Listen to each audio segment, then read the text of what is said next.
we're making a motion to approve the agenda. It's been seconded, and so all in favor? Are you in favor? Yes. Great. Nina's not here. Peter? Yeah. Charlie? Yes. Amanda? Yes. Katie? Yes. Joanna? Yes. Suzanne? Yeah. And Susan, that's 1, 2, 3, 4, 5, 6, 7. All right, so the agenda's been approved. And can everyone stand to make a pledge of allegiance? Pledge allegiance to the flag of the United States of America, and to the republic for which it stands, one nation, under God.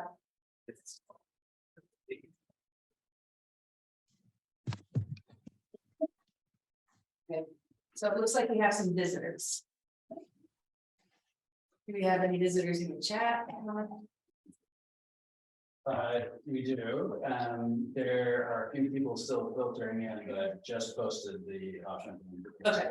What if are there visitors in the room that would like to address the board? All right, so Dr. Jen Williamson. So I'm just gonna read this. It's read every time. So the public comment or visitor section of the meeting is an opportunity for community members to address issues of concern about policy, budget, or administrative matters, or to share ideas about how we can work together to improve our schools. We value input and respect divergent views. We ask that you limit your remarks to 2 minutes and refrain from airing grievances with individual members of the school community, including respecting the privacy of students and parents.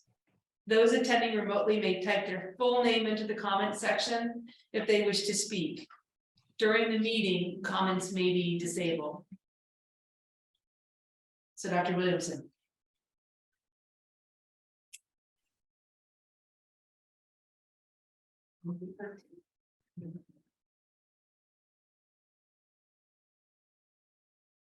I'm Dr. Jen Williamson, St. Albans Town. My son goes to SATEC. I've been coming to school board meetings for nearly 3 years now, and I will continue to give public comments as needed whenever this topic comes up. For those of you who are newly outraged, who are just now starting to pay attention, the gist is this: we all care for our children. No one wants a school shooting, and we want to do what is necessary to prevent them. What you all may not realize is that first, SROs don't stop school shootings. We only have to look at Parkland and Uvalde to see that. SROs have been told by the Supreme Court that they are not responsible for stopping school shootings because students are not in their custody. Therefore, they have no duty to protect them. Second, when SROs are present, school shootings are more deadly. The presence of SROs encourages shooters to come with more ammunition. It is not a deterrent. Third, the presence of SROs harms students on a daily basis in marginalized communities through intimidation, harassment, and greater referral to law enforcement than their straight, white, and able counterparts. Yes, even in Vermont, even in St. Albans. I get that the knee-jerk reaction to a school shooting is to want more protection, but this board represents an institution of education and learning, not an institute of uninformed opinions. Looking at the data of how well these programs have worked here and elsewhere is imperative, and the data is clear that SROs don't stop violence, they increase it, and particularly when we evaluate the day-to-day interactions of SROs with disabled, BIPOC, and LGBTQIA+ students. Continuing to ask for SROs despite the data is telling me loud and clear that my child and other children who are marginalized are not welcome in this community, and their safety is not your concern. If you need resources on the SRO Studies Committee or Google MRUSD SRO Committee and choose the Google Drive page. You can also go back and watch the recorded meetings of what the SRO Committee discussed by looking on the Northwest Access TV's YouTube channel and typing SRO into the search menu, or you can watch the debate the school board had about the SRO Committee's findings roughly July through August 18th, 2021. Thank you. Thank you.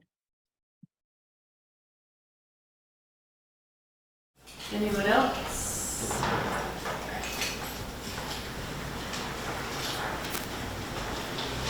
And if you just introduce yourself and the town if you're from.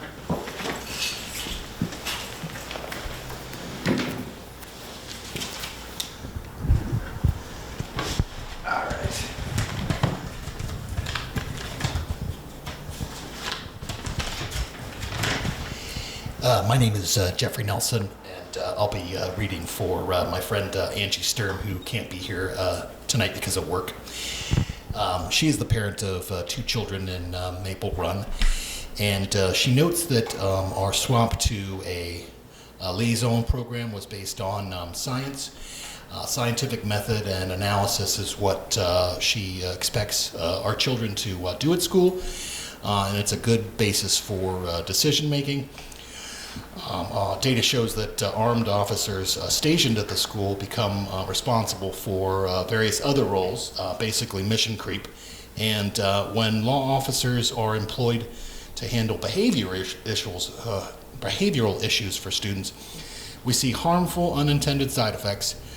Regular juvenile behaviors become criminalized. Bratty or defiant quickly becomes criminal, especially for the marginalized. The presence of permanent cops has unintended punitive consequences for kids, especially based on appearances, ways of self-expression, social circles, gender identity, and nonconformity, and other marginalized identities. Educators working with students to have adjustable professional expectations and many tools for treatments of students, whereas the minimum requirements that we have for officers aren't as rigorous. And for example, in a charge situation where officers are expected to solve problems without knowing the student, invisible factors affecting that student are overlooked. And the officer's personal biases show up in the interactions. It's measurable in different incident rates, and since we know these outcomes already, we must especially respect this reality for the vulnerable kids. We need to find solutions to problems that do not endanger even some of our children. That is generally known as compassion, also a thing that she expects her children to learn at school. To our fellow parents who seek to reinstate the SRO program, she shares our motivating fears. However, we demand that we strive for student equity, a thing that we expect from all public systems. Thank you. Thank you.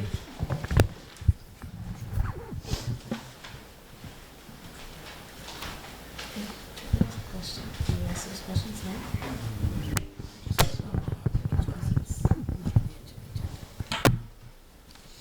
Hi, Hi. thanks very much. My name is Tracy Sweeney. I live in Georgia, and I have a student who's enrolled at BFA.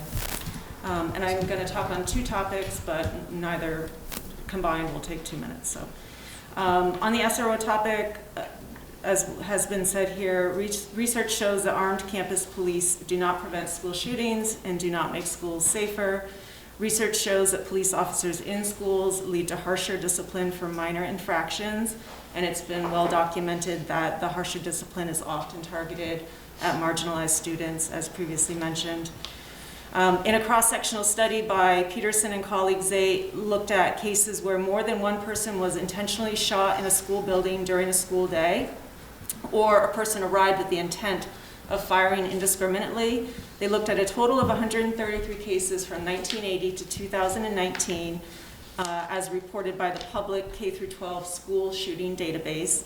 And this study found, similar to what was mentioned by Dr. Williamson, that the rate of deaths was 2.83 times greater in schools with an armed guard present, and it's because of the weapons effect.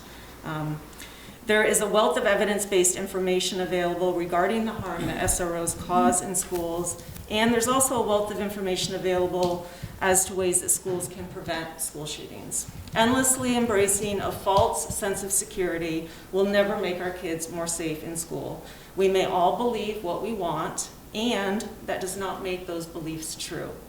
The facts and data are readily available for us all to read and learn about, and I would encourage us all to educate ourselves on this matter. So please, let's stop talking about what doesn't work and what we know causes harm, and please let's focus on solutions that will truly support our children's safety and well-being while they are at school. I have a copy of this study if anybody wants it, or if the board wants to take it and share it. And the other topic that I briefly wanted to ask about is regarding the HHB data that the school has to report on every summer, I think it is. And I'm wondering if that is information that can be made public in terms of the HHB statistics for the Maple Run district. I'd have to look into that. Okay. I think so, Tracy, but I'd have to look into that. Great. You and I have each other's email address, Yes. so why don't we set up a time to chat? Awesome. And if I can, then I would make that available to the board Okay. and to you. Great. Thank you. Thank you. Thank you. Would anyone else in the room like to get up and speak? Then we can move on to people that are, So far we have we have Robin Hockey. Robbins? Yes. Hi, everyone. I am here tonight to once again voice my opposition to having SROs in our schools. As we know from reviewing the data time and time again, SROs in a school setting is harmful to marginalized groups. Not only that, but there is zero evidence to show that they prevent mass shootings. I also want to point out the incident that happened at BFA with the SRO they had at the time, discriminating against a disabled student. Hold one sec, I'm sorry. My computer timed out. An incident that in the end cost the district $30,000. SROs are not trained in child development in any capacity. So why would we ask them to enter into our schools? Look at the education and background that we expect from our teachers. We expect it because we are entrusting them to teach and protect our children for 8 hours a day, 5 days a week. Why are we not asking for that same education and background level from armed officers? I understand we are all worried about our children's safety while they're in school, and that's why I want to urge all of us parents that are here in attendance tonight to reach out either by phone or email to our state legislators to ask that they do some work on gun reform and more strict background checks. We do not eliminate guns by bringing in more guns. Thank you. thank you, Robin. Is there anyone else? That's it so far. Okay, so we're gonna move on. So the next thing is we need to approve the consent agenda. Let me just get that.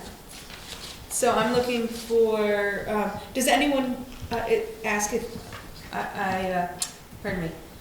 I need to know if anyone wants to take anything off the consent agenda. Otherwise, it will be approved. Alrighty, I don't think you need to vote for that. Nope. So we're looking for reports to the board, so student reps.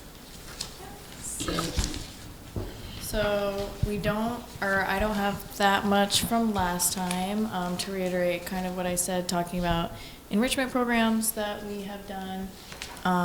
Also are continuing to go well with busing back and forth to the complex, and we are trying to implement new enrichment codes, I guess, to keep students in their classrooms and on task, and we're hoping that this definitely is helping with the back and forth between classes and talking about passing times during this open block. So we're thankful that we got that running.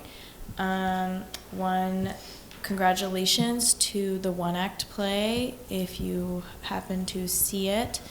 The BFA students ran a One Act called The Chips Are Down, and they are going to states to perform that in a championship, which we are very happy for them. Also, congratulations to all of the all-star athletes. The Messenger wrote a really great article, if people want to check that out, about our athletes as well as the One Act play. But I'll turn it to Sarah. She has more.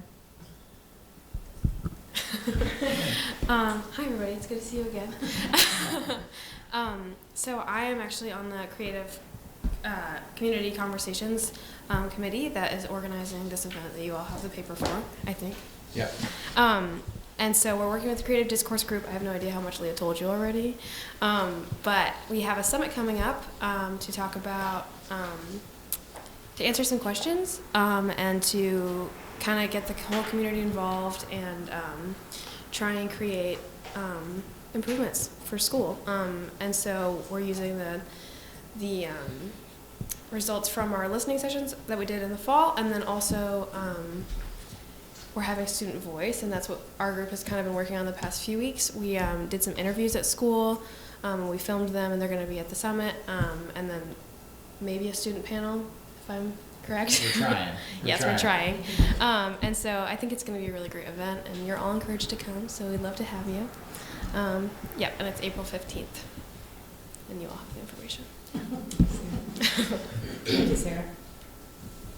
Anyone have any questions? I just want to thank Sarah and Maura and Penelope, and I'm going to miss somebody. Patricia, thank you. They've been students that have been very active on this group to help organize and bring together the summit along with community members. But it's been great to have students as part of this, and so thank you for all your work. Thank you. Thank you, guys. So our next report is on the district liaison officer report. Thank you, Susan. I'm not going to go through everything that was written on here. I'd be glad to take some questions. When I talked to you last time about this, we said that there would be some discussion. I would do a format that you see attached here of the goals that were stated in the memorandum of understanding, and then evidence. And what happened is the leadership team came together, and they wrote together evidence from each of their school. You can see in the report that there's parentheses after every statement identifying the schools that those came from. And then some discussion, but as I was putting this all together, it made more sense to put the majority of the discussion in a memo of what's happening overall, because some of the grand themes are really the expansion that's happened to the St. Albans area and the duties of the St. Albans police. I've really had them to prioritize how they staff and what they can staff. I can tell you from an incident today, when I needed an officer, I had it in 30 seconds. And luckily it turned out to be nothing, but needed one, got it right away. And so that's been some of how the work has been going. They're great partners. They've really tried to focus on, they have 3 officers that are trained in youth policing. Officer Talley, Lieutenant Talley, Lieutenant Weatherby, and Officer Guerin. And they've been mainly responding to all of them, as I said in here, about 83%. And then the other piece is that it's been the ongoing knowledge that the St. Albans City Police has of what's going on in the town of Fairfield, because again in July the city will be picking up the town again, but not necessarily having all that direct information flowing of what may happen outside of school. And then the other piece that's part of this that's really to understand, I didn't put this in the memo, but is the ability to respond. So I talked about our social services partners, but I didn't put in there the state's attorneys as well. One of the things that is, as everyone is with their staffing, the state's attorney right now is just has certain levels at which they'll respond to. It's really hard if we have a truant case or a child neglect case for either DCF or the state's attorney, unless it's at a certain severity for them to engage, which is different than what we're used to in the past. Meaning they're not, if it's low level, they're not necessarily able to respond. That's correct. So I'd be glad to go into any detail here. I'm assuming you read it. I'm just trying to kind of give some context and overview of what's here, but I would take any questions. There may be things I need to go look into more as a representation of the whole leadership team. And I have been looking into some school systems have started to, as you know, we've gone with safety workers at BFA. We've started to model what that would cost if we went that with every school. And we are in conversations with the chief and Dominic Cloud this past week. They're going to look for trying to re-advertise a DLO position. And that has been challenging. And I don't think that's anything on their lack of their part. It's just the hiring climate that we're in every organization in the United States. So we talked about some ways of trying to get someone that could do some work in the schools that might be able to have a response than what we have had when they've been looking for people to do this work. So repeat that last thing? I didn't. That's okay, yeah, no, we're looking at some different ways of trying to find someone that would wanna do the DLO work as solely doing that, instead of doing let's just say officer duties at the same time.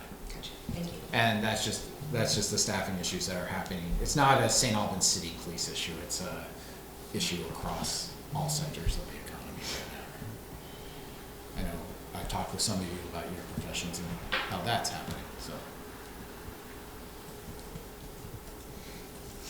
Questions, yeah? I have just a question regarding someone who's the designated DLO. Yeah. Like, if that's other, it looks like we had 3 months with 14 people, like, if we had someone who was, based on the memo, there were only 14 reports in the period from December to March. In that scenario where we have someone who's a designated DLO, are they basically just sitting there waiting for an incident and the rest of the time it's just downtime? Yep. Yep.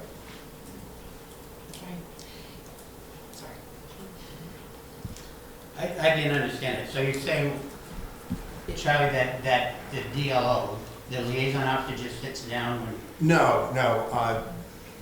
So, correct. That was the plan. Correct me if I'm incorrect. That the DLO, the plan with the MOU was that we would be able to, when we engaged in this MOU, was that the district liaison would be staffed out of the police station. And we'd be working out of the police station. And they would be dedicated to the district liaison work. Am I correct that right now the DLO that we have is not? They're all over because they've had to prioritize the work in which they're doing because of the staffing situation. Okay, so what we have right now is a police officer who responds to school. And I said that 3 of these, Officer Talley, Officer Garrett, I should say Lieutenant Talley, Lieutenant Weatherby, and Officer Garrett, have all been responding as quickly as they can because they all have youth policing. Yeah. There have been a few times when they haven't been able to, and so, as I said, 83% of the time, they've been able to do that, according to the data from the St. Albans City Police logs. And what we're looking for is someone who only responds to calls from the school. That's right. Okay. And the chief would like to do that. We'd all like to do that. That's the staffing. Yeah. Piece. So the only time the students are going to see a police officer is some sort of emergency? I don't want to say the word emergency. I think that's too critical. I think as according to the MOU, is when called by the administration. So we've had them in. There's been times when they've been in to do presentations and work with students. Okay, that's what I've looked at. That's what it says in the MOU. So it's really at the request of the administration. So the concept of building relationships, which we had talked, seemed like years ago. That's not something that's happening with the DLO. Okay, thank you. I know at one point we were talking about whether or not, like where they were going to be kind of based out of, and whether or not, remember they were talking about, I feel like something about whether or not they were going to have offices in the school or not, and that kind of went back. So is that ever, is that just a closed door at this point? I'm asking because I truly don't know. Yeah, so in the memorandum that I worked with you as a board to develop, that was one of the statements that we didn't want the officer to be based out of schools. Okay. So they're based out of St. Albans Police. I just didn't, to be honest. And the reason I went back to this is I thought it was a great way of, let's go back to the goals that the board helped develop and use those as the metric to judge where we're at right now. So we're wanting, if they were to allow us, we kind of want more from the DLO than we're getting, but we just can't because of staffing. Exactly. That's a good way to sum it up. We'd like to have someone that can be more responsive. They're where they're at, and we're also working within the guidelines that the board gave us. So we need when called, and that's on a call basis. And that was one of many different changes from the SRO to the DLO. So I'm still hypothesizing on the magical world where staffing issues don't exist. But so, theoretically, if we could get someone in that position, one of the mentions in the report here is that you have to create basically special events to bring them on campus to interact with kids. Yep. And presumably, if there's someone reserved for, someone who's already ELO, that would make it more possible to fill those times, providing that there's gaps in or times in the school day that. Yeah, and I would, the answer, we found those when we look at the education that was happening either with driver's education, public safety, civics was a lot. Come in and do a presentation, talk to the kids about a law, along with the teacher, but the teachers. Did they work on to driver education? Well, come in and talk about the laws. Oh, okay. Yeah, come in and talk about that, the policing. To work with kids on safe ways to get into school, biking, walking, that type of thing. Come in, they worked in our health classes for drug awareness and knowing the laws around that and how that impacts society from what they see. There's many guests that come, and I don't want to say they're the only ones in all these, so don't think like the police that want to come do civics or drug education. There's other people that instructors have in. And talk about consequences. They've worked, and they still do, in individual student issues that are going on, that understanding what is unlawful sometimes with families, just to understand the issues, and give a clear point that we as administrators may or may not have. And that's happened at times.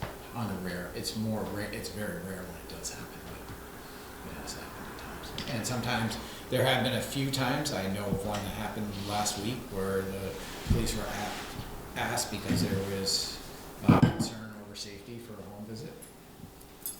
It was conducted by the school personnel, but asked to be present. And they were present for that? Yep. Okay. They were.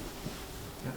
And they've helped when if we're looking for students. I don't think we've done that in a year as students need help going off school property, but they're usually very responsive.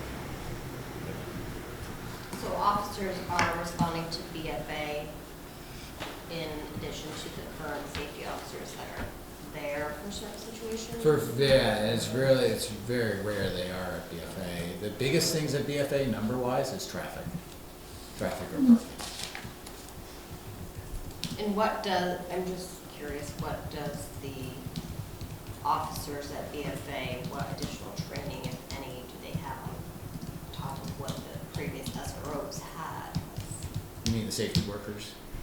Yeah, the safety workers, like. Okay, because we're very deliberate not to use the word officers with them, because we don't want people to misinterpret them as police, because that's not what they are. The safety workers, do they have any additional training with children?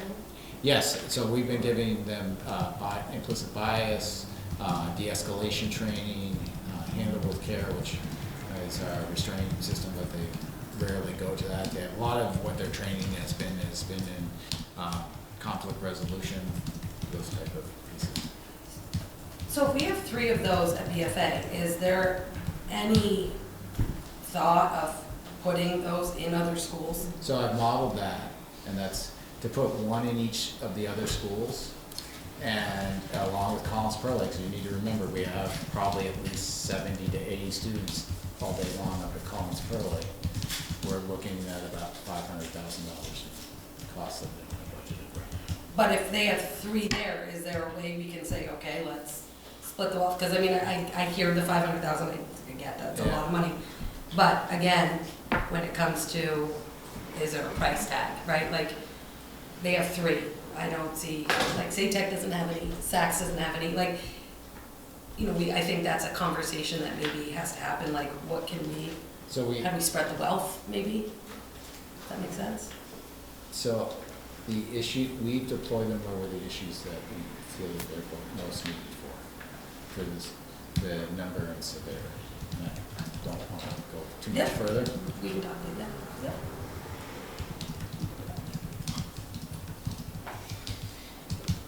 Any other questions? I just want to say, not that I'm interested in having an SRO at Fairfield, but need to make sure that we're talking about all the schools, not just the 3 schools. And ironically, the school that a police officer would be able to get to that would take the longest to get to would be Fairfield.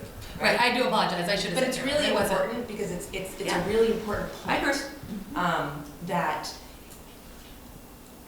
That is the reason to have SROs or, you know, officers at schools is to reduce the amount of that call time. Yeah. Right? And so it's just something to, you know, to. Yes, I misspoke, that was my, I'm Yeah, I not didn't- challenging. I know. The forgetting of the school, Yeah. I'm just challenging the reasoning and all for having it in the first place. Now, Joanna, the city police won't respond there anyway, they don't have jurisdiction. Absolutely not, So right, you you'd have be to the- wait for state You'd be the police. sheriff For or sure. state police. Yep, absolutely. Right, I'm just saying, when you're talking about Exactly, I mean, that's a, I having understand SROs that, in the that's- first place. Right. So, Our mindset should be that we should be most concerned about Fairfield, but that's never the conversation. Right. And so I'm just saying, if you're really thinking about it in terms of safety, right? That should be where your mindset is, and that's never our conversation. So it's I- just an interesting point to talk As about. we're talking with the city police, the response time, we should be talking with the sheriff's department and the Vermont State Police, because they have to respond up there. Absolutely. well, actually, the city has covered us when we needed them up there. Right. But when it's a true response for emergency, Right. they're gonna call they're gonna call in mutual aid, and the city's gonna be there first. Right. And I've had that conversation. I mean, it's just the way it is.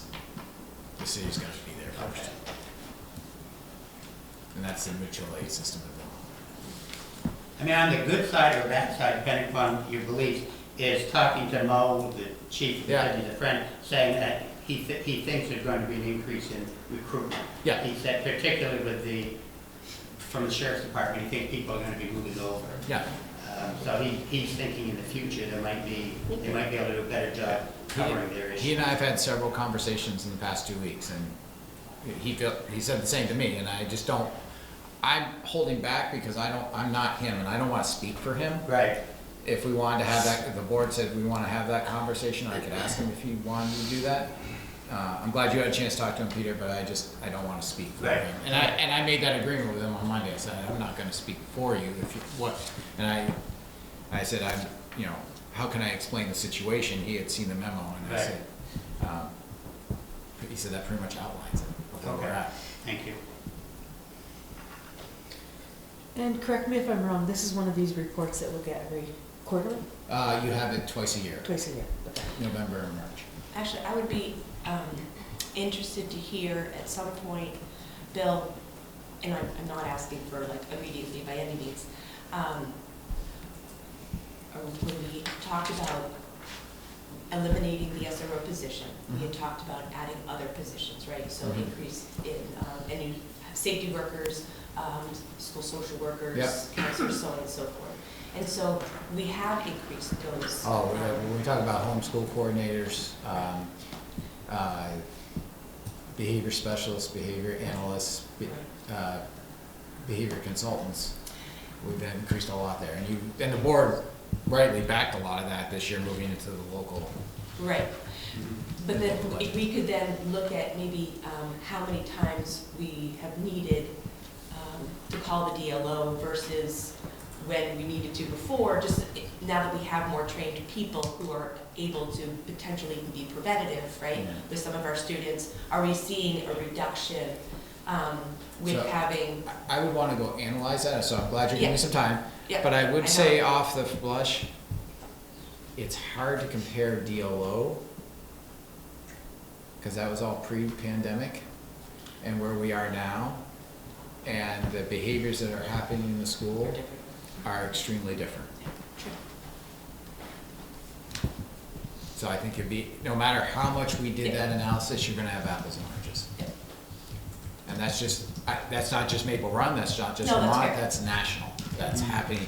Everything I read in my professional journals, everything I hear from my colleagues here in Vermont, fellow superintendents, we're all dealing with the same issue on a very change in our environment.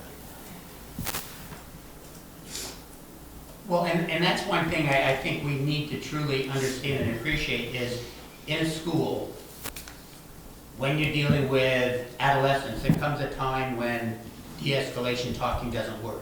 There comes a time when there has to be action. And that's what I want to make sure we're concerned with, is I don't think there should be teachers jumping in. And I don't think you're calling the police to arrest them. I'm not saying that, but I'm saying that we should be prepared because those moments happen in high school. They certainly happen in 7th and 8th grade. And if someone says, no, they don't, then I would say, go to a school. You need to spend some time in the 7th and 8th grade classroom. I do know, need you know, Peter, that in the law change that had the use of force change in the state of Vermont in 2021, the police could not get into that. Right. Even if we asked them. Right. They could not get into that. With the student has to be doing something online. And it has to be causing harm to others. I totally understand it, and I agree with that, so the question is who does? Right, and I think that's... When an adolescent is lashing out to hurt himself or hurt somebody else, who handles that? And I understand the police can't and don't want to, I totally get that. Yeah. But the question is who does? Right, and that's falling on us. Right. Is it falling on the teachers, or is it falling on the people that you just talked about? Social services, okay, yeah. Who's there?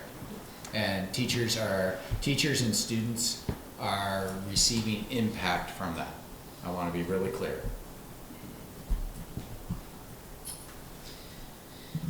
So, any other questions? Do we need to discuss this further tonight? Do we want, I don't know, it sounds like it'd be hard to pull it together, some sort of report. I would hear analyze. Joanna's, I like her, I'm gonna say it this way in no disrespect, but theoretical like piece, but I just think we're gonna have apples and oranges in that No. pieces. I heard you. Okay. I'm not upset. Yeah. But I was simply trying to see, like, I would like to get to a point where we could see whether or not the other positions that we put in place are meeting the needs of our students. But I understand that right now, we can't be looking at old data versus this, it's I not. think we have other it's not. data, and Alexis was here in December talking about that, and if we want some Okay. more about how those behavior support positions that we put in place are helping students.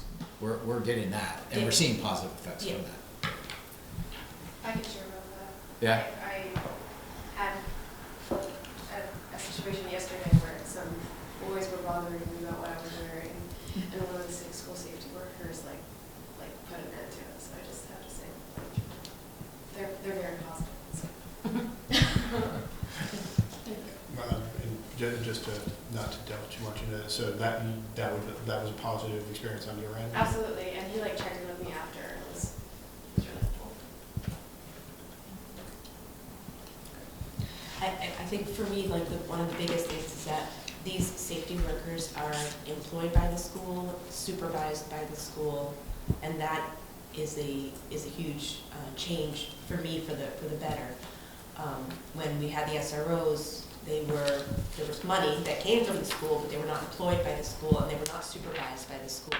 And there was a lot of unknown in terms of roles, responsibilities, and supervision, and that gets messy. Actually, you quoted the $500,000 to get safety workers in other schools in Collinsboro. Yeah. Is that at, BFA has 3 safety workers? Very good, Is it there's at 3. No, we were looking at 1 at each. If we wanted to go to 2 at the 2 big schools, and then 1 at Fairfield or Collinsboro, and we also would then at that point, I even think with the ones, we need someone at least half-time as supervisor. I walked into Martha's office on Monday morning, she loves when I do this, and I say, hey, let's do some quick modeling. So it's not hiring one person, it's hiring a team. It's whole team and someone that would be coordinator / director / whatever we want the title to be to manage that, because no one has the capacity that's in the administration right now to manage and supervise all that with that type of staff. Essex Westford has that at their high school. They don't have it in every school. They have 12 schools in Essex Westford. And then they have a district facilities and safeties operations manager that is on top of all that. And so we were looking at some of what they had put together. We called Essex real quick and said, hey, give us some ideas of what we're looking at for cost here. So that 500,000 is in addition to the 3 safety workers that we currently have. Alrighty. If there's nothing else, we'll move on to old business. So implicit and anti-racism training. Yes, Office supplies. I put 4 copies. Sarah took all my thunder. I love it. It's great. Thank you, Sarah. It just makes I can say less, but I did give you 4 copies. I am going to make a strong plea with all of you to come and to bring some friends.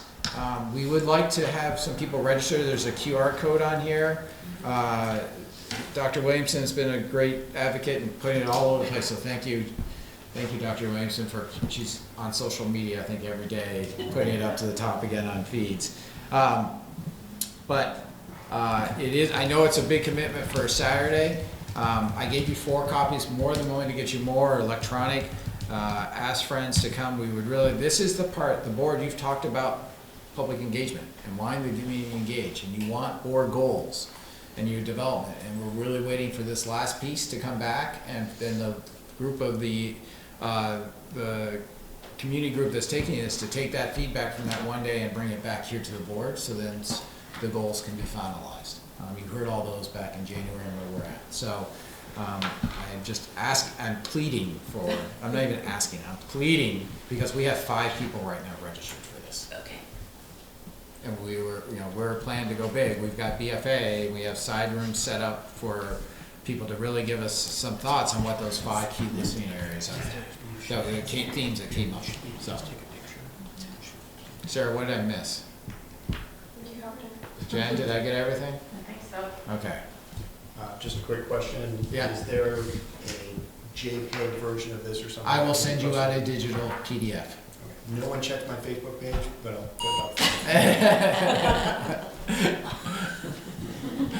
I did check. Thank you. I know. I'll ask you to be for your friend. Okay? Now everybody's gonna be your friend. And Sarah, I have one idea for you, just like to get students involved. Yes. Remind me. I think another thing that we touched on is the interviews that we ran, just to like stress how excited I think me and Sarah, because we got to kind of run them. And again, a thank you to digital media that are putting these interviews together. But we interviewed 6 students, and I think we got such great information, and digital media is going to make it look so beautiful and pretty. I'm so excited to see it, and that's going to be presented at the summit, which I think will just start like a ton of conversations. Like, I don't want to spoil it, but Towards the beginning of the day too, with the student stuff, so I think that'll put a really good jump start on it. And I know that with my interviews, there were some really good perspectives that I hadn't thought of before. So. because obviously some students, if we're thinking about a panel, get a little nervous. Like I get nervous every time I speak, so it's just great for them to have like that they did get the opportunity, and everyone will get to hear it firsthand and put a face to, because some of the listening sessions, of course, they were confidential, but it's really impactful with real students and their real personal stories, which is great. So I'm really excited. Can you explain digital media just for a second? I know what it is. Oh, Many yes. people here might, but not everyone. Digital media is a part of the BFA Tech Center. So one of the teachers, Mr. Davis, and it was actually run by students in the Tech Center. So 2 students were able to set up times and meet with them, and they recorded it. And me and Sarah got to ask the questions and kind of prompt them to keep going. And so students recorded it, and they will edit it through the Tech Center and through all their fancy computer stuff, and give it back to us. So it's all student. They've been sending me bloopers. Really? It's all student done, whole student Yes. production. There's Yeah. no staffing on it, really. It's all student production. Yeah.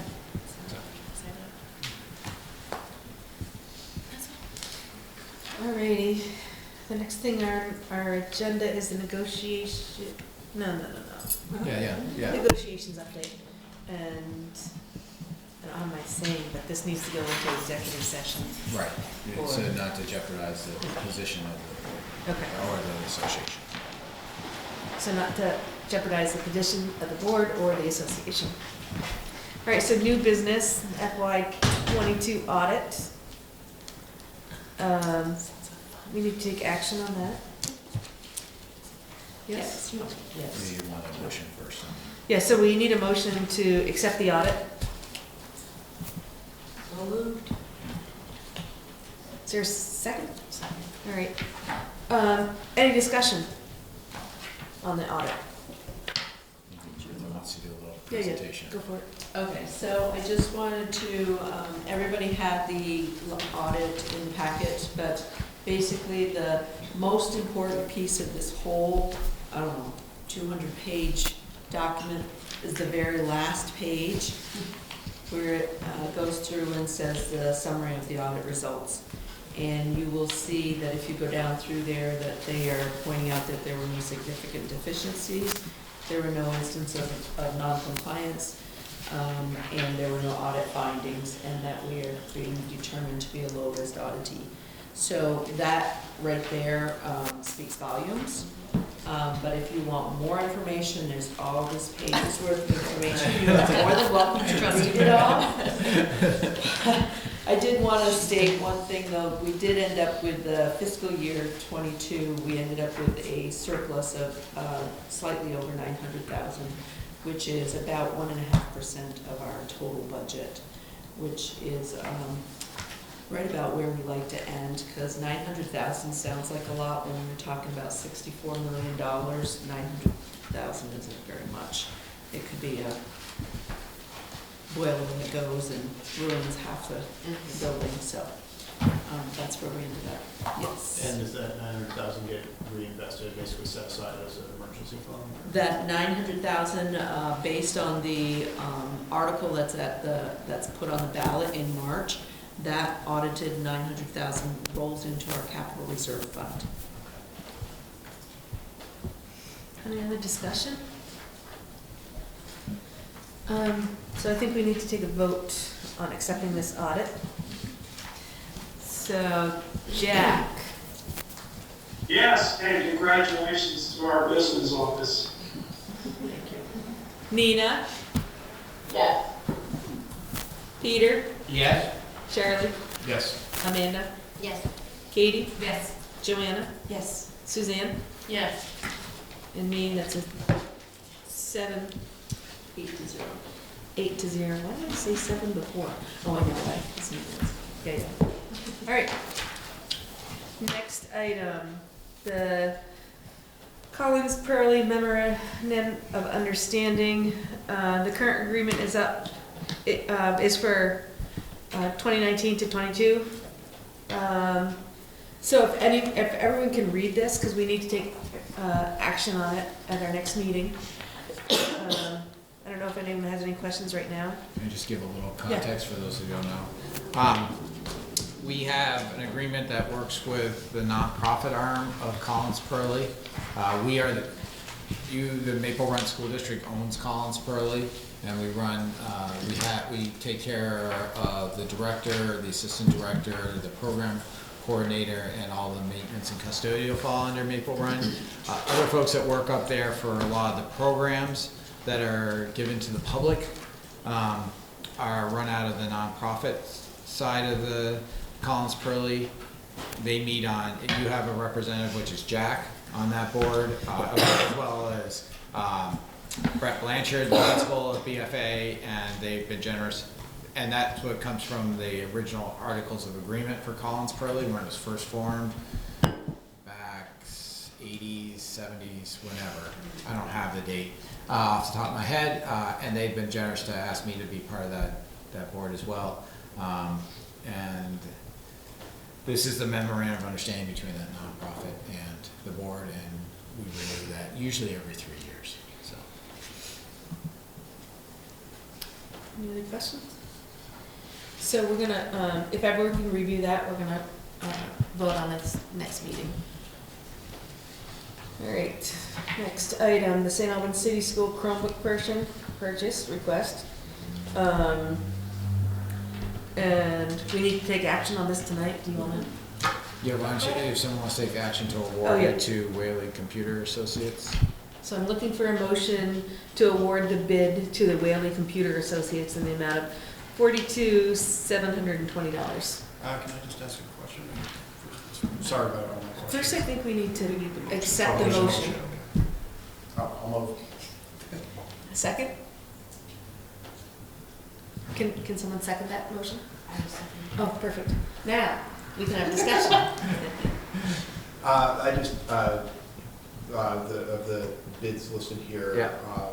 Am I correct that all of them are like, basically, they're all equivalent, the same equivalent? Right, we put out a So spec. We want X computers, we'll give you X computers for X dollars. Yeah, yeah. The Vermont bid law for schools has changed this past year. It used to be 15,000, it's now 40,000 is the threshold for, and you approved that when you reorganized. That at 40,000 will come to the board for you to accept all bids. Any items that we have to bid out there are 40,000 besides services. I'm just making sure there wasn't one that said like, we'll give you that and free by yourself. Yeah, we don't do that. We don't Are do that. we replacing all the computers at? No, there's one for every child. So just replacing the ones that are? Yeah, there's a replacement cycle that Martin Katam has with all the folks, and you'll see other computer bids that will come in. Where it's not only 160 for Maple Run. This just happens to be at City right now, and we're trying to consolidate that down in the future, so it's easier to take care of. And is this, is this part of like the budget that's created in the beginning? Yep. And you're just bringing this to us? I just rate, so you have to because of the approve. dollar amount. Right, if it wasn't the dollar amount, it wouldn't be at this table. Okay, great. It's just part of our overall plan and what we do. So so like at Fairfield, They need computers, they have a replacement cycle, they get replaced. Okay. They come from brand new. I know it was said in the past meeting that wasn't happening, I know that it is happening. Okay. Yeah. alrighty. Any other discussion, questions? So we need to take action on this, and the motion is to accept the bid to be awarded to the Wally Computer Associates. And so, Jack, Yes. Peter, Yes? Nina, Yes. Charlie, Yes. Amanda, Yes. Katie, Yes. Joanna, Yes. Suzanne, Yes. and Susan. That's 8-0.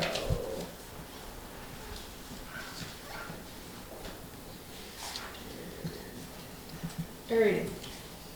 Next item is also a action item, and so I'm looking for a motion it's another bid for the Bellows Free Academy food serving line replacement bid to be awarded to Singer Kittredge in the amount of $114,330.55. Could someone make that motion? Someone. And then is there a second? Second. All right, and now discussion. Any questions about this? You want to speak to it? I want Martha. Martha's been leading this one. I can speak to this one. So, in our food service account, which is separate from the general fund, so, all the funds that come in, for food service, either through student, meal prices or reimbursement from the state or federal, has to stay in its own separate account. So we have this pot of money called food service funds. We have been accumulating some funds in that pot. And we are being instructed by Agency of Education that we need to be spending down those funds. So we've been reaching out to the different schools to figure out and find out what needs to be done in each of the cafeterias, kitchens, to upgrade them, because this has to be used only for food service items. And BFA was one of the ones, we've been purchasing quite a few things, but they don't come to the level where this board has to authorize the award. And so BFA has been looking to streamline their cafeteria services, the administration up there, not necessarily the food service people.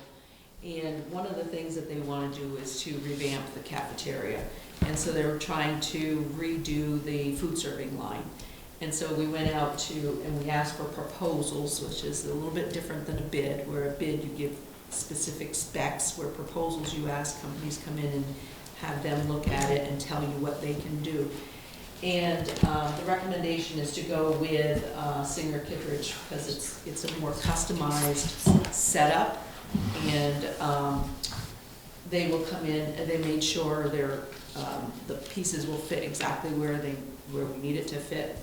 And they're also going to customize the items themselves, so they have like the BFA logos on it and so on and so forth.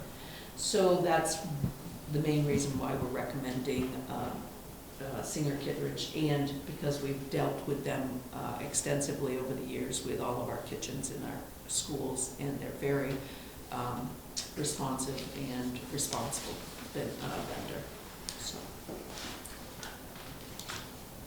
Yeah, I mean, if they're gonna do the removal, that's a huge piece of it. Just a question, are they $40,000 better than Restaurant Supply?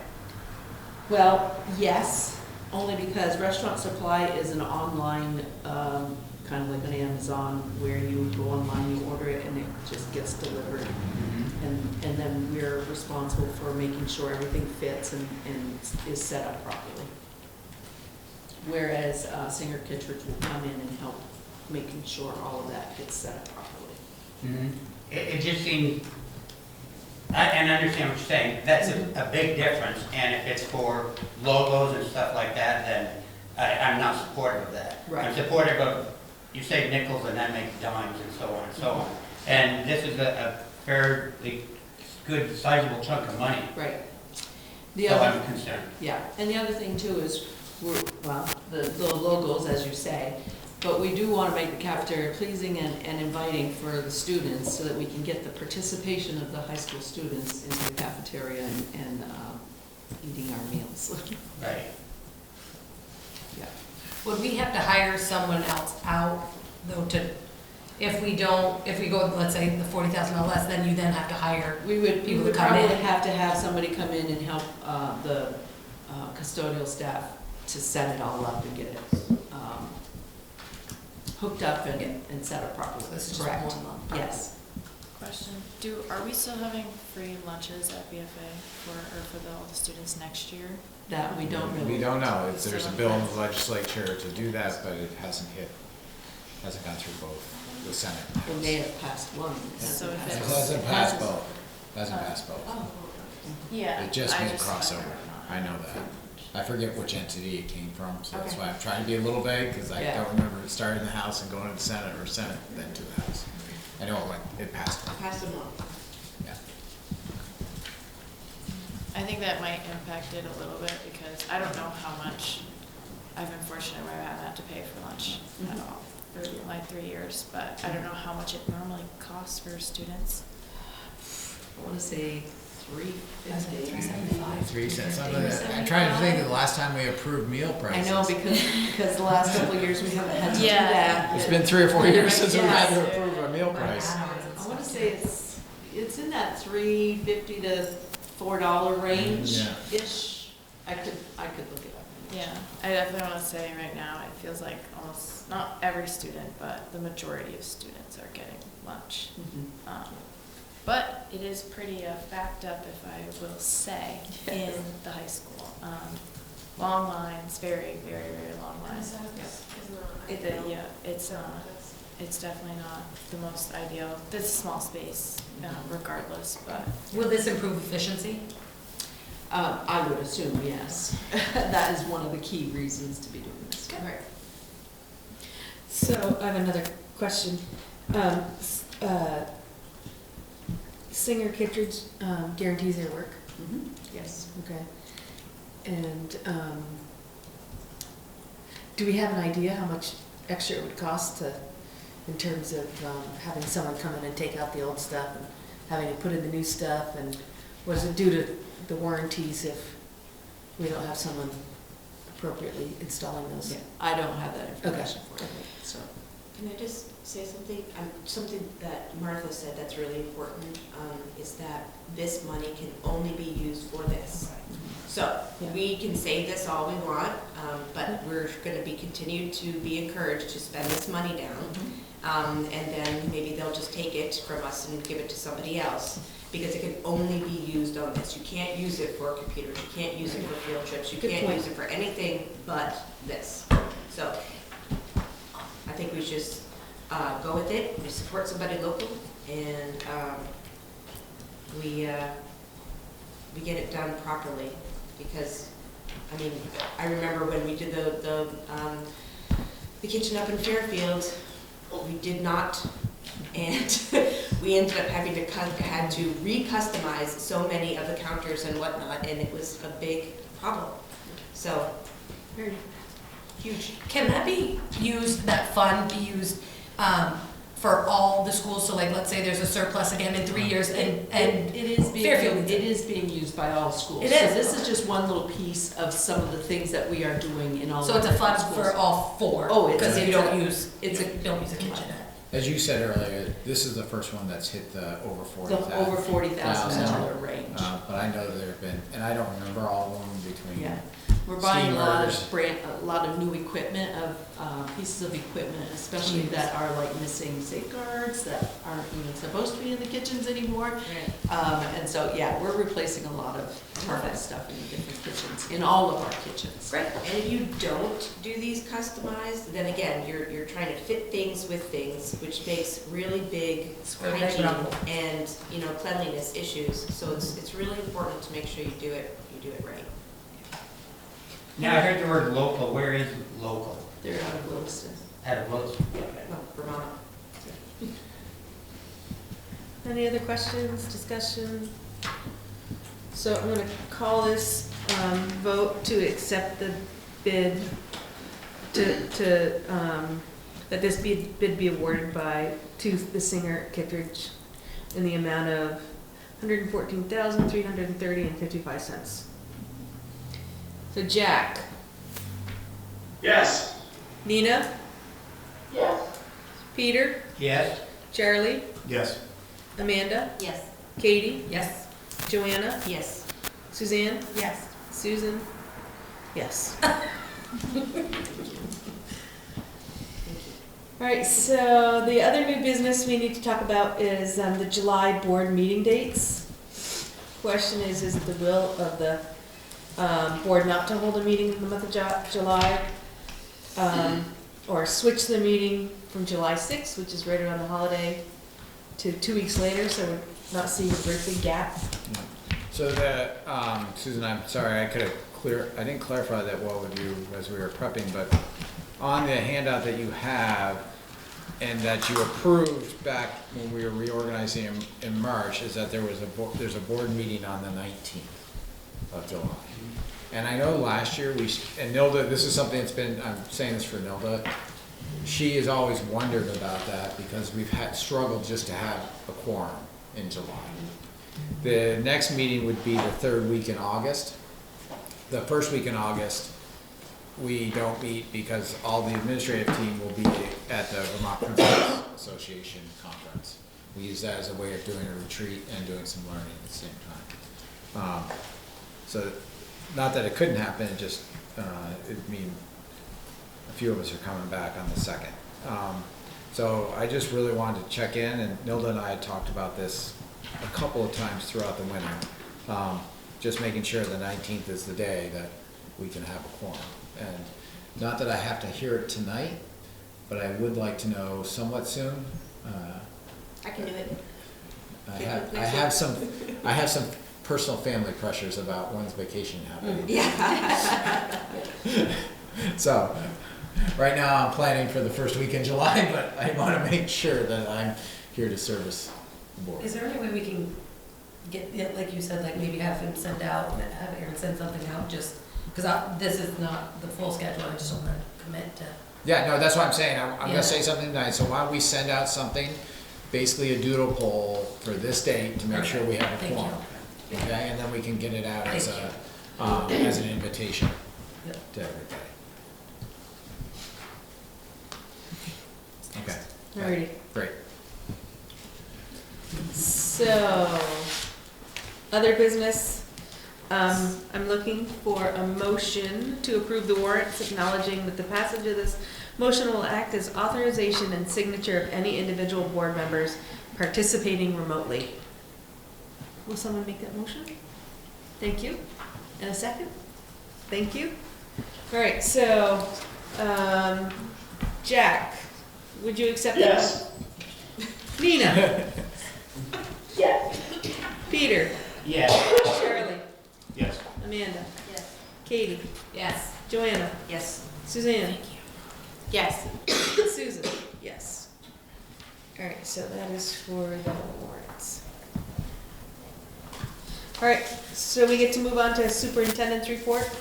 Yes, I have actually a little bit of a list here as I was creating my agenda. And my first one, I'm going to acknowledge a member of our staff who happens to be here tonight. Mike Campbell was awarded the Angela Dora Teaching Excellence Award.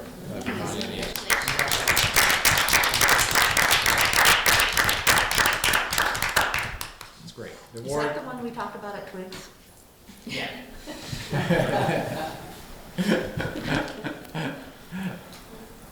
So, the other things I wanted to say, we started our hiring process for next year. I've had some great interviews from new candidates, which is very exciting.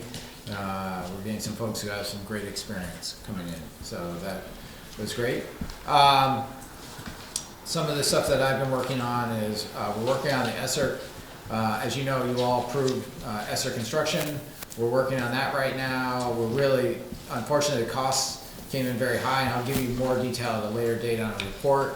But we're working on isolating that work down to probably 2 buildings, Fairfield and BFA, because they're the most in need as determined by the facilities directors. And then we'll be doing other work later on those buildings.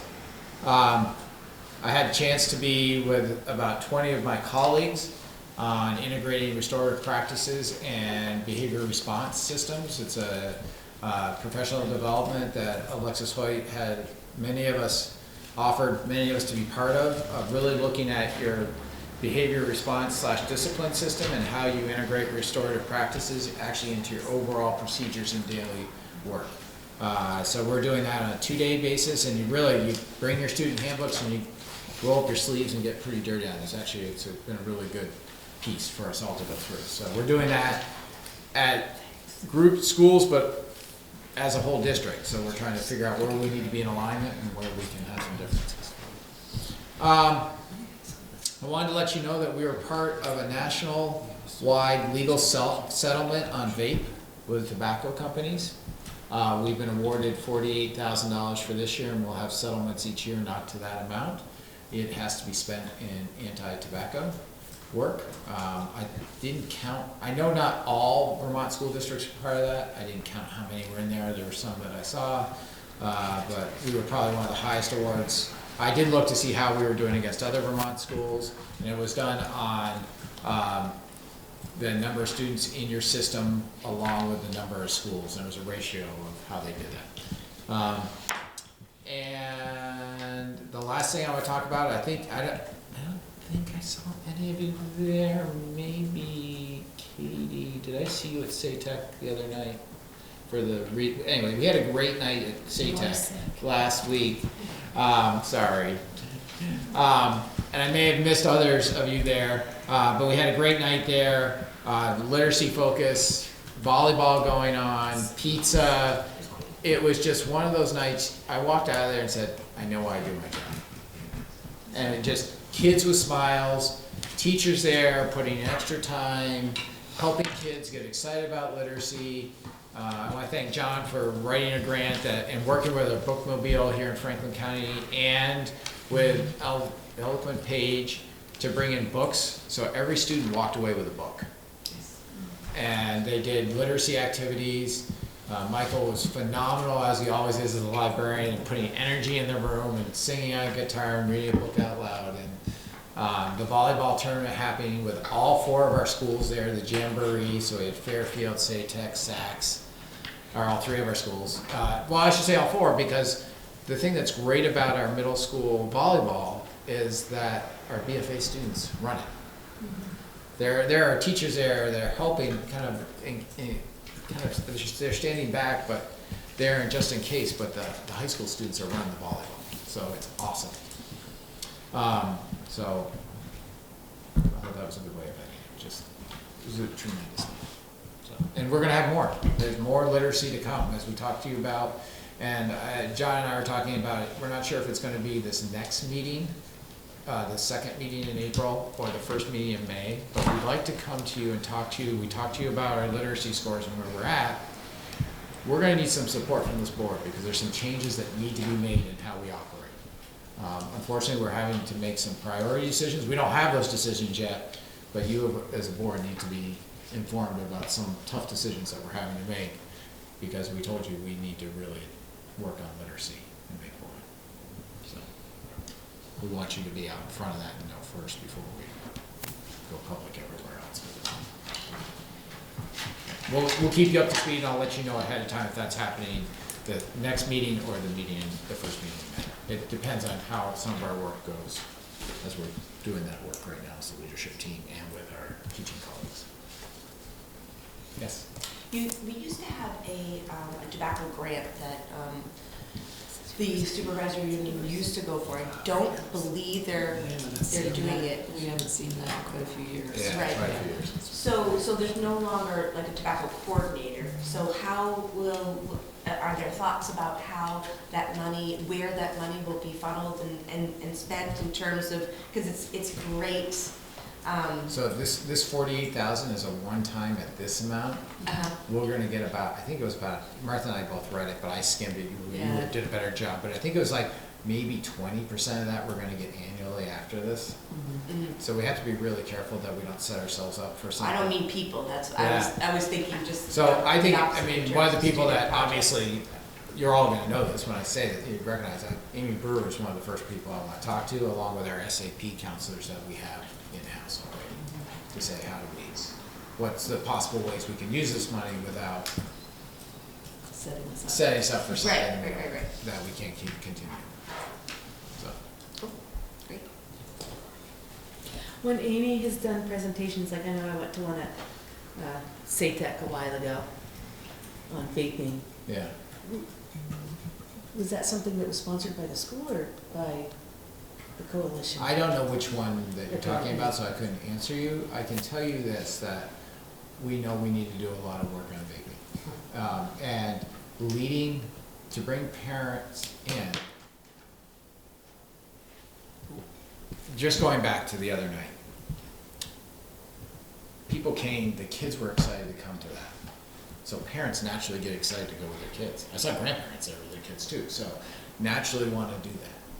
They come for that. I think if we did something that was something like, is that really a problem for me? I don't want to push on that, because we've tried to do this with safety and we've had one or two people show up. We tried to have something with goals and we struggled with that. So it's what do you lead with and then what do you add into it to provide that information to everyone? We used to have more of a VCAT and OBX presence in Maple Run, I'll say, Franklin Central Supervisory Union back then, and that has kind of gone by the wayside. So I mean, if we can bring that kind of education back, then you have students organizing those things, and parents will come to those things. So I hope that that's because you can't have VCAT in the younger grades, in the younger schools, if you don't have an OBX group at the high school, and that's a bummer. Grant-wise. I did hear just on Tuesday, I was at something totally non-school, but we were getting a presentation about cancer, and someone reminded me that Franklin County has the second highest cancer rate and the second highest tobacco vaping use in Vermont by county per capita. Yes, we need education. Yes. Anything else? Board announcements? I have one. Finally, my daughter's been looking forward to being in drama forever. Finally was able to do it due to COVID restrictions. She's in 5th grade, and they have a play tomorrow for the littles, but Friday night, it's the only time they're showing it, and it's the Pirates of the Caribbean. And I know there's 60 students between 4th grade and 8th grade, and it's gonna be awesome. I'm super excited. So It's great. shout out. Great article in the Messenger. It was. Yeah. She was on it. My kid was the. Was she? She was the little one, little itty bitty with the sailor hat on. Oh, cute. Yep. So doesn't have many lines, but she's excited. We're wondering which school that's at. It's at SATEC. Sorry. Yep. At 6:30 on Friday. That'd be awesome. So, and I just wanted to say one thing that I meant to say before. As you all know, our chair of NOVA has been out. She hasn't been feeling well. My understanding is she's on the upswing, and just want to send out her prayers for Nilda for a speedy recovery. Yes. Any other board announcements?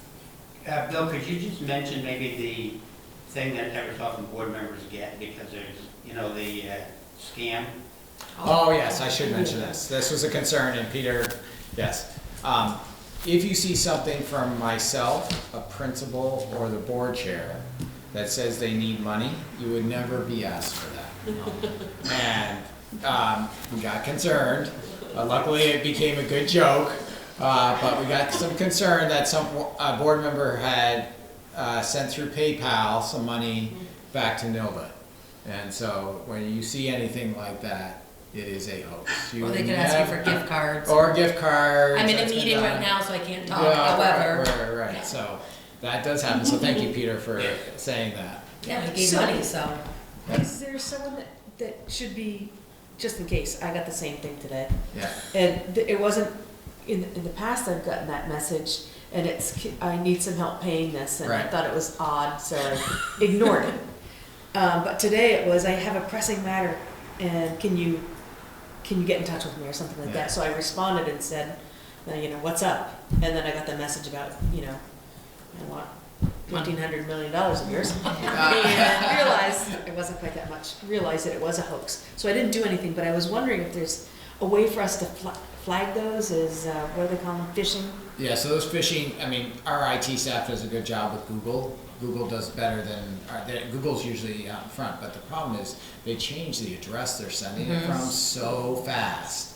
And they, unfortunately, the way the IT works in the background is that you have to know which ones, and they're creating new addresses and new VPNs to send them through that we can't stay on top of. And they're pretty good, because they'll say like business manager, send to business manager Martha Gagne, like currently she's busy in a meeting, so if you could just, they do their research, it's crazy.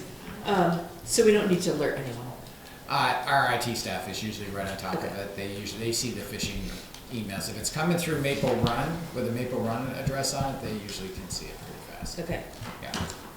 And they put out an MRUSD. They haven't in a while, but if you see something from, I think the last one that really hit a lot of us and someone got caught in it was from Brett. And a staff member got caught a couple of years ago on the BFA. So, did you want to say anything about the need for some help? Oh, yeah, so this is the other thing.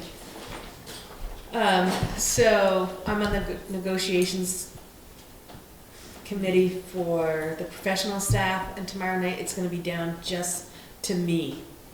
It'd be great if someone else could be in the room with me tomorrow night at 6 o'clock. We're gonna get together at 5 to do some planning, but at 6 o'clock, if someone else could be here, that'd be fantastic. Is this something that remote is not an option for? Correct. Yeah, you have to be in person. So I think. We're trying to do it, our agreement with the association is that we're present as best possible. And so we're trying to do it in person. Tomorrow night? Listen, you get to come see Mike. I'm already here. Doesn't get better tomorrow night. 2 8, like 7:38. Well, we're done by. We're done by 8. No, it starts at 6. Yeah. Check and. Yeah, I can potentially do it. Okay. I will check as well, I just need to make sure my husband can Okay. I need to ask my higher power. help, which is his wife. We all have those. Yeah. Well, yeah, okay, all right, maybe. I'm the higher power in my I do. house. Okay. Great, yeah, if you can let me know, or Bill, that'd be great. Thank you. All right, and. Yeah, you can email me, you can email Bill, the both of us together. We won't be considered a violation. We're just trying to arrange a meeting. Yeah. So I think that's it, unless anyone has anything else? Do you want the executive sessions for negotiation? Yeah, we do need to have an executive session Jack? Well, I just wanted to point out, I can't wait to get back to Vermont. It went up to 80 degrees. Oh. It's just not down there. Yeah. Where is he? He's in Delaware. But believe it or not, the first night Pam and I were here, there was a tornado in Vermont. There you go. It just damaged a couple of towns near us, where we are in southern Delaware. But then the next day, the sun came out and went up to 80 degrees. And it did that today as well. So, but we'll be back Saturday. So. So we need a motion to go into executive session? A motion? So moved. Charlie had a thought. Oh, I'm sorry. Yes, no, kind of piggybacking on, in the similar vein to Katie's thing, St. Albans City School next week is going to be doing a production of Wizard of Oz. Oh, really? Yeah, which, so you can go to see both town and city there. And my son's playing the Harvey Warren, I'm very excited about that. Ooh. I believe that it's, the 14th would be the one, because the 15th performance and 14th runs into this one. Yeah. All right, so now, a motion to go into executive session, Yes, make that motion. and a second? Second. All right, I don't think I can say. so, we're You taking, need to take a vote. oh, we need to take a vote, that's right. So Jack, Yes. Nina? Nina? Yeah, sorry, still here. Yeah. Peter? Yeah. Charlie? Yes. Amanda? Yes. Katie? Yes. Joanna? Yes. Suzanne? Yes. Susan? So we voted to go into executive session. We're gonna go into the other.